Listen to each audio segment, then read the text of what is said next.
Assalamualaikum warahmatullahi wabarakatuh. Perkenalkan, nama saya Sarah Erliza dari Kota Palembang. Pada video kali ini, saya akan mengulas kembali materi yang telah diberikan oleh Pak Septian. 1. Perencanaan manajemen proyek.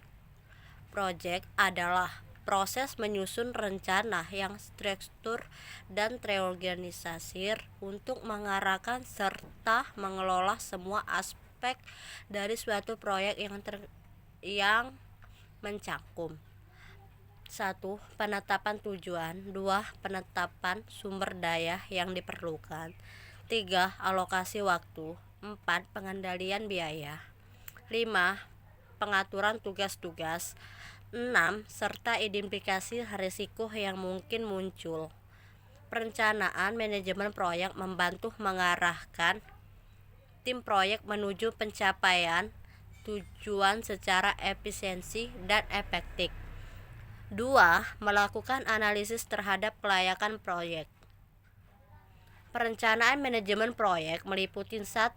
Analisis keuangan. Analisis keuangan melibatkan evaluasi kesehatan finansial atau estetik seperti perusahaan dengan menganalisis laporan keuangan seperti neraca, laporan laba, rugi, dan arus kas untuk memahami kerja keuangan, likuiditas, solvabilitas, dan profitabilitas.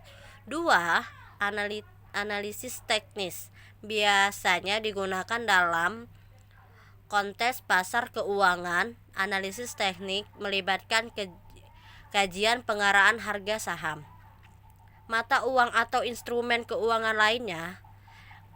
Grafik indikator teknik digunakan untuk mengidentifikasi tren titik masuk keluar serta pola-pola yang berulang.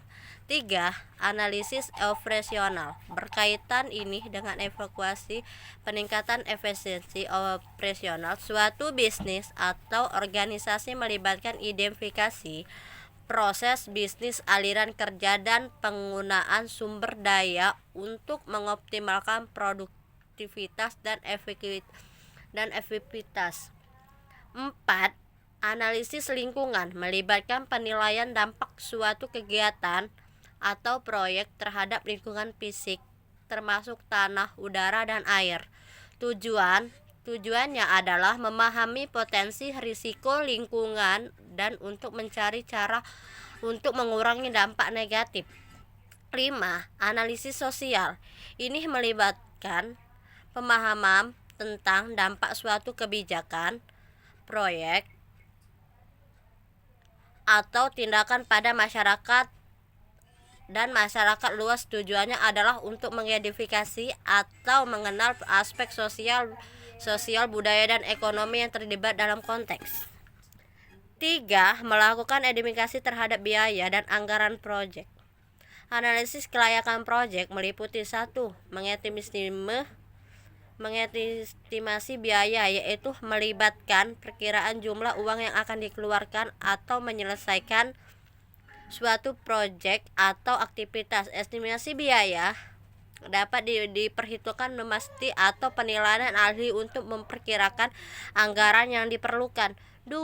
Menyusun anggaran biaya, yaitu dengan langkah perbuatan rencana finansial yang perinci perkiraan biaya untuk setiap komponen proyek atau kegiatan. Anggaran biaya memberikan panduan mengenai pengeluaran yang diharapkan selama pelaksanaan suatu tugas atau proyek. 3. Melakukan pengendalian biaya, yaitu langkah-langkah untuk memantau dan mengelola biaya agar tetap sesuai dengan anggaran yang telah ditetapkan.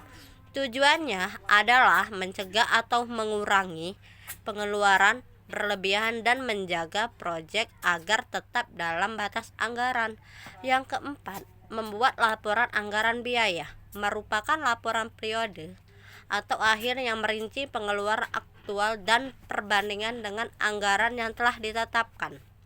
Laporan ini membantu dan mengevaluasi kinerja keuangan, mengidentifikasi penyimpanan, dan mengambil tindakan korektif jika diperlukan. Yang keempat, menjelaskan tahapan eksekusi proyek. Tahapan eksekusi proyek berupa 1. Tahapan desain. Tahapan desain merupakan tahapan di mana rencana dan konsep awal diterjemahkan menjadi rencana yang lebih terperinci. Ini dapat mencakup perancangan produk, layanan, atau proyek yang meliputi aspek-aspek seperti tampilan, fungsi, dan fitur yang akan diimplementasikan. 2.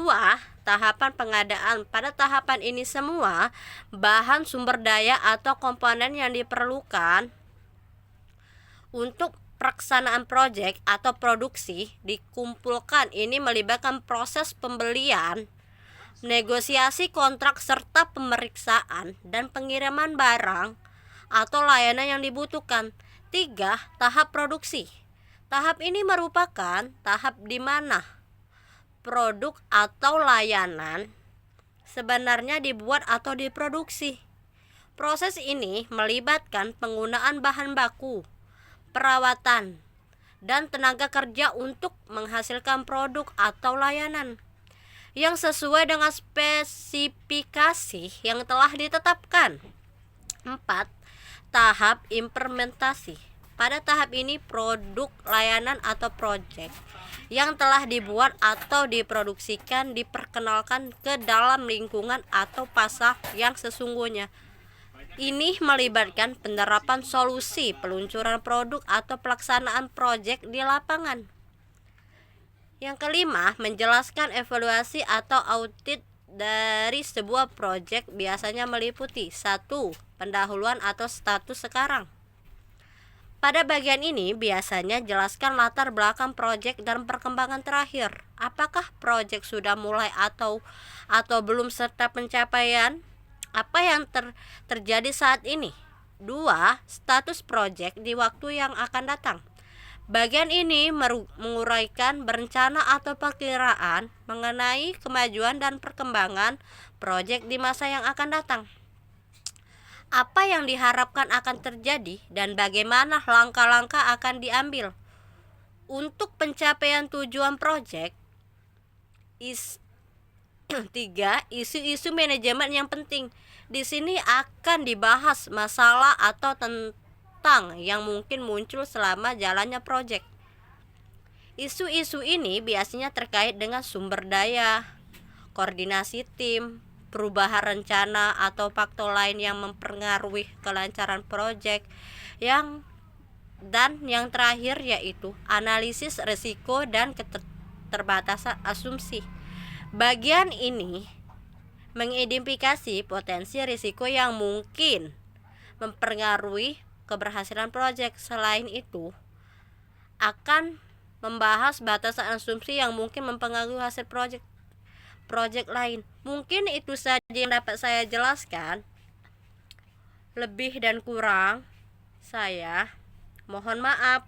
Saya akhiri. Wassalamualaikum warahmatullahi wabarakatuh. Terima kasih.